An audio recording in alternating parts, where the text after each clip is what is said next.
The floor to members of the Security Council. I give the floor to the representative of the Russian Federation.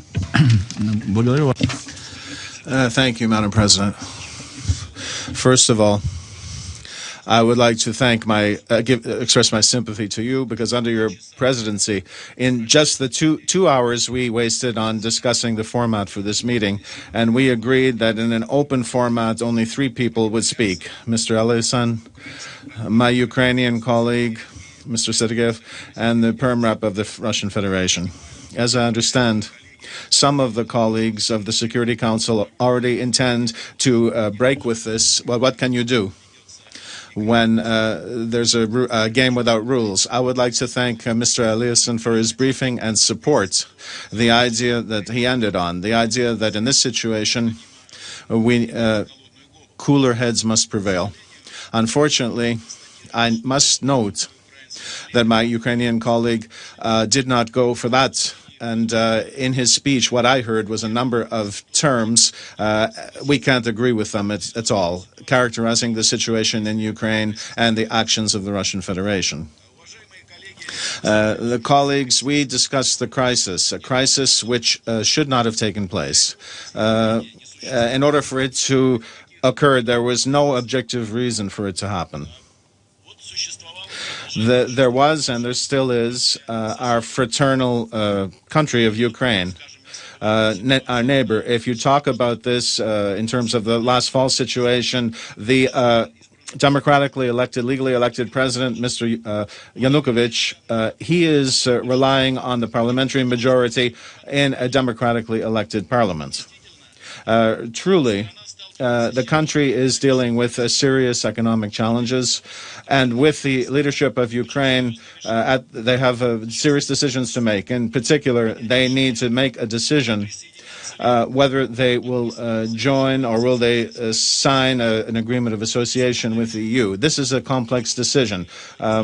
One of the mistakes of the Ukrainian leadership maybe was the fact that at the last minute they realized that agreement on association that was being proposed by Brussels could have significant economic consequences for Ukraine. In these conditions, the Ukrainian leadership, the president, took a decision which is fully constitutional, and it fully meets the prerogatives of the head of any state. To pull back at the moment from signing an agreement on association with the EU. That didn't mean, as many have said, that there was a full repudiation of European orientation, just that he had to weigh the circumstances that had come together at that time. So I repeat, that was a decision which was fully within the legitimate prerogatives of the leadership of Ukraine. So I have a question. Why did this problem need to be to result in street manifestations? Why is it that these street demonstrations need to be encouraged from abroad, encouraged by people from the EU? Why did the speakers of several countries of the EU, why did they need to appear at these meetings that were ignited by protests against this decision by the Ukrainian leadership? Why did officials need to talk about whipping up the public and whipping up leaders of the opposition? Why is it that did there have to be such crude interventions in the internal sovereignty of Ukraine? And then another question to be asked. During the crisis, reacting to these protests, the President Yanukovych, and I don't want to condone his actions, many things could be said, I'll just repeat the facts. That a leader of the opposition, Mr. Tsennikov, was offered the PM. Why not accept that proposal? Why continue to ratchet up the situation? He could have created a government, Mr. Yatsenyuk, if he wanted to sign an agreement on association with the EU. He could have, and then he would have been responsible for the catastrophic consequences, economic consequences for the country if he signed that agreement. And then In 2015, there will be presidential elections in Ukraine. And if the people don't like the opposition to Mr. Yanukovych, then let them elect another one. That happened in Ukraine before they did that. And Yanukovych lost elections. Other presidents came in Ukraine. So why continue to whip up the situation? And why some of our Western colleagues are they trying to spur on a continuation of this confrontation? Why bring the people into the street, the armed militants into the street? Why do these armed militants need to throw things at the police, Molotov cocktails? Why go after the police? One of the scoldings, or one of the terrorists, one of the criticism have been made against people. Why are there's no criticisms of people fighting for democracy? The people fighting for democracy, there would be no criticism. So why do they exist if they're going to react to this type of manifestation? Why should they exist? As a result of the development of the crisis in this way, an agreement was signed the 21st of February. And the President Yanukovych and the opposition signed it. In it, there were the signatures of three foreign affairs ministers, Minister of Foreign Affairs of Germany, France, and Poland. It was a very important agreement that was reached, and at a later stage of the crisis, it gave an opportunity to get out of the crisis situation. Under this agreement, there should be a national unity government formed in 10 days. There should be constitutional reforms undertaken, and then the constitution being adopted by December 2015, there would be presidential elections. The opposition and the authorities of the opposition said that they would not use force. They were to give over their weapons to whoever was supposed to keep them.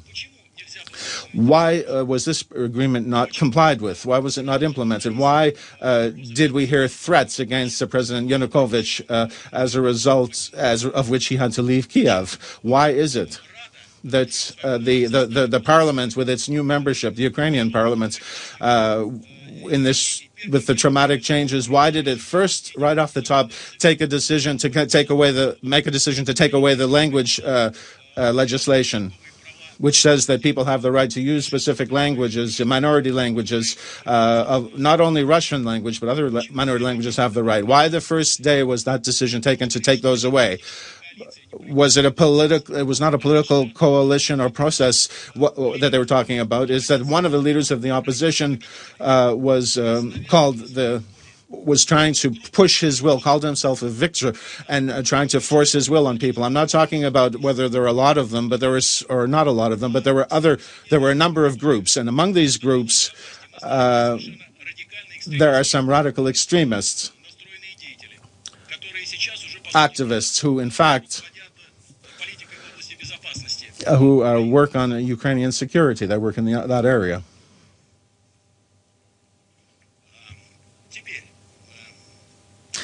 Now, what has taken place the last few days, which really is why we are meeting today? Well, it's a very difficult situation. The last few hours has not happened in Crimea, but in the eastern part of Ukraine, there's been a lot of concern, and particularly in Crimea, and we've seen the emergence of people from Kiev with the clear intention of repeating what's in Kiev, what has been happening in the western part of Ukraine. They want to replace the regional governments. So that has created great concern in the eastern part of the country, especially in the Republic of Crimea. So in these circumstances, the head of the ministers, Mr. Aksyonov in Crimea, made a statement, and today this was referenced by Mr. Eliasson. And I will quote the statement: in spite of the agreement which was achieved by the central authorities, there cannot be a change of the security without the agreement of the Council and the Republic of Crimea. The violation of the Constitution and the violation of laws on the police yesterday, the 28th of February, and the beginning of the police action has meant that in Crimea, with the people that are there that are trying to control the situation in the territory, because of the situation, there has been a disorder and with use of weapons. So then the statement, I'll quote now, that was issued today by the Minister of Foreign Affairs of Russia. On the night of the March 1st, some unknown people sent from Kiev made attempts to take over the Ministry of Internal Affairs building in Crimea. Because of these provocations, there were casualties. There was an attempt to take over other buildings, but the attempt was they tried to block it. There were some politicians in Kiev that are trying to stir up the situation on the peninsula upon orders of Kiev. It's very irresponsible to try to whip up the situation in a situation that is already very tense already in Crimea. So in these conditions, what I mentioned by the Mr. Aksionov, Prime Minister of Crimea, he went to the President of Russia and he made a request to provide assistance to restore peace in Crimea. This information is an appeal about Mr. Yanukovych. His removal from office, we thought, was done in not a legal way. As a result of this statement or appeal, the President of Russia, under our constitutional procedures, sent to the Council of the Federation the following request: that due to the extraordinary situations taking place in Ukraine, threats to the lives of Russian citizens, our compatriots, the military people of the Russian Federation that are there, that have been sent there under the agreement that we have with Ukraine and to Crimea, under the relevant parts of the Constitution. We have gone to the Parliament and asked for the possibility of use of force by the Russian Federation on Ukraine until there is a normalization of the civic and political situation in Ukraine. End of quote. So I'd like to draw your attention to, it says, on the territory of Ukraine, not against Ukraine, as my Ukrainian colleague said, but on the territory of Ukraine until the normalization of the civic and political situation in this country. On the recent reports that I have, including on the statement by the representative of the President of the Russian Federation for the press, a decision on the use of armed forces on the territory of Ukraine, the President of the Russian Federation has not taken that decision. Now,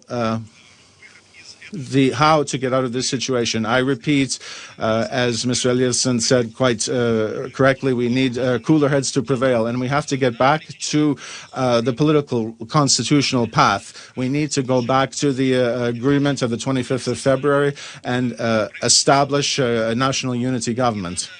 And we need to put an end to attempts to converse with opponents, ethnic opponents, political, and to do it with force. International events that have stirred up interest in Ukraine, that we need to sideline the radicals, and we have to,